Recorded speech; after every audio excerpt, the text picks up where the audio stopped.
tris projektėlius ruošiam Raseinių renginiui Rising Thunder, nes praeitais metais tik atsidarė faktiškai buvom ir dar spėjom sudalyvauti tam renginį, taip visai neblogai ir pasisekė. Palaikom labai ir tą idėją pačią ir skaitom, kad labai reikalingas renginys tokia Lietuvai, žinai, ir su savo darbais galim gal tik kažkiek prisidėti ir pamarginti ją. Galų galiai ir save parodyti ir tos savo darbus kažkur tai pristatyti. Šiemet, kadangi didesnis tas darbo krūvis toksai ir tie motociklai kaip visada vėluoja mūsų, tikimės labai suspėti su 2 projektais sudalyvauti.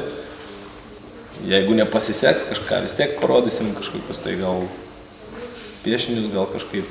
Bet kokiu atveju sudalyvausim.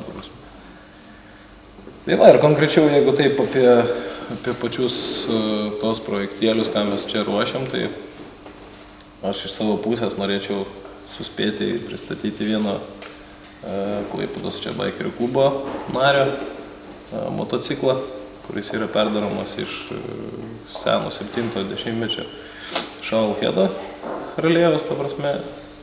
Idėja yra Boberio tokią visą stichiją padaryti, išlaikant kažkokį tai tą autentiškumą to motociklą. Tai šiai dienai yra ruošiamas variklis pas meistrus, mes čia dirbtuvėse po biškutį krapštom tą visą važiuojamąją dalį. Yra jau faktiškai užsakytos pagrindinės reikalingos dalis. Aišku, kažkokie niuansai dar pakeliui pasikeis. Laiko mažai, darbo daug, taip kad lieka aukoti savo savaitgalius, vakarus, naktais ir pasistengti gyvendinti. Aišku, čia modifikavimo ne per daugiausiai, ta prasme, motociklas lieka savo originaliame rėmė su minimaliais pakeitimais, šiek tiek sužeminamas, keičiama priekinė šakė, bakai, vairas, ta prasme, pati stilistika. Toj lietuvėlį mūsų, aišku, istorija, ta prasme, yra pakankamai trumpa to motociklizmo, aišku.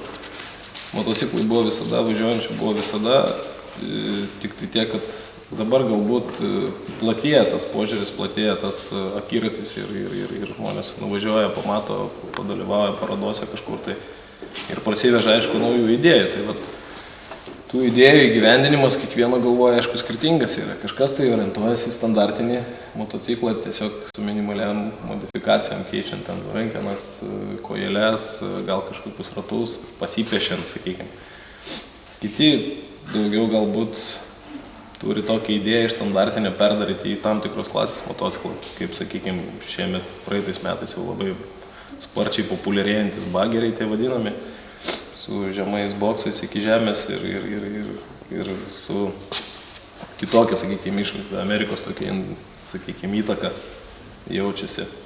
Kitam galbūt to nereikia, kitas gal kitaip biškutį žiūri, kitas kažkokią savo idėją nori, nes pas mus ateina tokių žmonių, kurie tyliai krapštosi savo garažėliuose ir gamina iš tikrųjų labai vertus dėmesio motociklus, kur gali pamatyti visai to, ko nematęs, nes ateina pas Andrėjų ir sakyti dalių.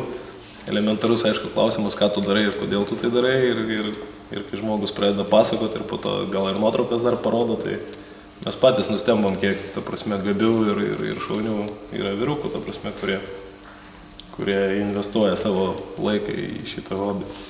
Taip kad konkrečios tokios tendencijos nėra, kad ten tokie arba kitokie. Fantazijų yra visokiausių ir žmonių yra visokiausių. Ir išskirti ten kažkokio tai, kad įdomiausias net neišskirčiau, nes kiekvienas žmogus atsineša, kas liečia, sakykime, konkrečiau dažymus galėčiau pasakyti. Kiekvienas žmogus atsineša savo kažkokią idėją ir su kiekvienu asmeniškai yra įdomu dirbti, dėl to, kad kiekvienas turi savo požiūrį kitokį ir kažką pasiūlyti.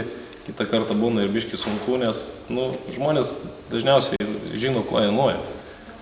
Aišku, šiemet tokių biški įdomesnių, sakykime, projektėlių, tokių dažymų buvo, tai tokie sendinta tokia tematika. Praeitų metų Raseinių mūsų tas nugalėtas motociklas buvo Andrėjaus tokia idėja, jinai taip vystosi ir žiūriu, kad žmonėms patinka. Tokie pinstraipai populiarėja, biški tokie pasendinti, biški parūdinti. Tokie dalykai yra įdomus, nes tai yra nestandartinis kažkoks tai liepsnų paaišymas, kas yra jau matyta ir iki gyvo gaulo įgrisė, žinai. Buvo visokių tų motociklų gyvenime, ir japoniškų, ir tų Harlių, ir vaikystėje visokiausių, mopedų, motorolerių ir visokių. Nežinau, galbūt dėl to, kad